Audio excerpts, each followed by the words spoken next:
Right now with the ranking member of the House Intelligence Committee, the Democratic Congressman Adam Schiff of California. Congressman, thanks very much for coming in. I'm very worried. It's pretty disturbing if, in fact, they're trying to spin or manipulate this intelligence. What are you hearing about this Inspector General's investigation? As you said, this is among the most serious allegations that we ever get. That is that intelligence may be politicized about something as serious as war. And so we take this very seriously. We're awaiting what the Inspector General will report to us, and certainly we'll be looking into this more thoroughly once we get that report to see, as Barbara Starr pointed out, whether this is a different perception of the events or whether there was an effort to take the analyst's opinion and doctor it in some manner. I will say I have noticed a great difference since the lead up to the Iraq War. Our intelligence work product that we receive as members of the committee contains a lot of dissenting opinions. It contains a lot of discussion of what level of confidence the analysts have in their conclusions. We get red team analysis where they take the devil's advocacy position. So they really have tried to change the culture and make sure that all of those views get to us so that we can evaluate them. But I'll give you a perfect illustration of how you can have people in good faith interpreting the same intelligence very differently. If you look at the Iran debate that we're in the middle of right now, all of the Republican members of the House Intelligence Committee, on their understanding of the intelligence, have come out against the agreement. All of the Democratic members of the same committee, looking at the same intelligence, have come out in favor of the agreement. So you can have quite a different policy conclusion based on even the same intelligence. Yeah, but the critics will argue you guys are politicians, and it's a political debate, not just an intelligence debate, but that's what the critics will argue. That's true. The disturbing part about this investigation, though, it brings back awful memories during the Vietnam War, when the intelligence analysts and the military were saying, oh, everything is great, the Viet Cong, they're getting killed, the U.S. is winning, troops are going to be coming home soon, and obviously none of that ever happened.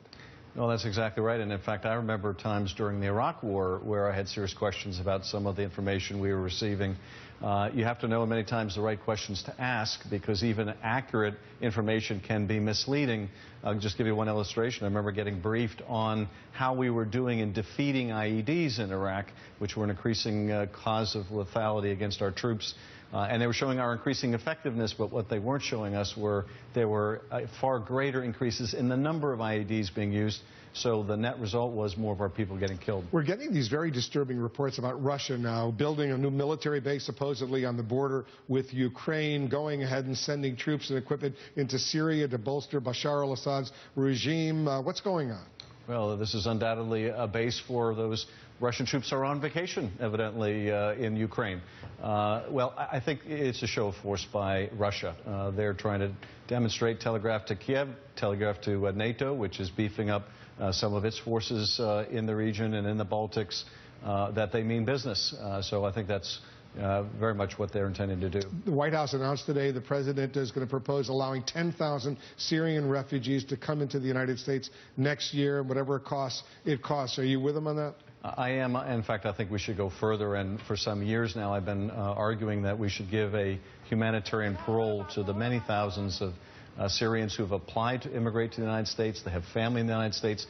They have immigrant-based petitions, immigration petitions that have been approved. But because of a cap on visas, they can't come. This is a way that we, in addition to financial support, can show that we're really willing to step up to the plate for this humanitarian cause. On a procedural filibuster vote in the Senate today, the Republicans failed to get enough. They got 58, but they didn't get 60 votes. So it looks like the Iran nuclear deal is about to go forward unless something else happens. There's some legal maneuvers underway in the House of Representatives. Where you sit, they say the 60 days really hasn't started because the administration has kept secret some of the annexes that were supposedly, everything was supposed to be made available. Is it over, though, for all practical purposes? It's over. And I think the GOP must acknowledge as much, because while they offered a bill today to say we can't go forward with a vote because we haven't gotten all the documents, they're offering a vote tomorrow on the agreement itself.